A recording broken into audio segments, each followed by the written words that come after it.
बिस्मिल्लाहिर्रहमानिर्रहीम। अस्सलाम वालेकुम। पीके फूड सीक्रेट्स में आप सबको खुशामदीद है। आज मैं आपको कोयले जलाने का सही और तेज़ तरीका बता रही हूँ, जो कि मैंने ख़ुद किसी से सीखा और मैंने चाहा कि मैं आपसे शेयर करूँ। कोयले बारबेक्यू जलाने के लिए तेज़ तरीन ये तरीका है, और ये इस तरह से मैंने कोयले इसमें डाल दिए हैं। मेरे पास फ़िलहाल अंगीठी अवेलेबल नहीं थी, तो सिर्फ आपको सिखाने के लिए मैंने इसमें ये कोयले डाले हैं। आपके पास अंगीठी हो तो आप उसमें ये काम करें। अब मैं आपको बताती हूँ नेक्स्ट जो काम करना है।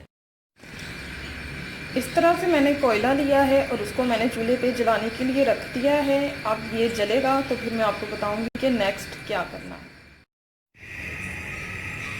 ये देखें, कोयला अच्छी तरह से जल चुका है। अब हम करते हैं अगला काम।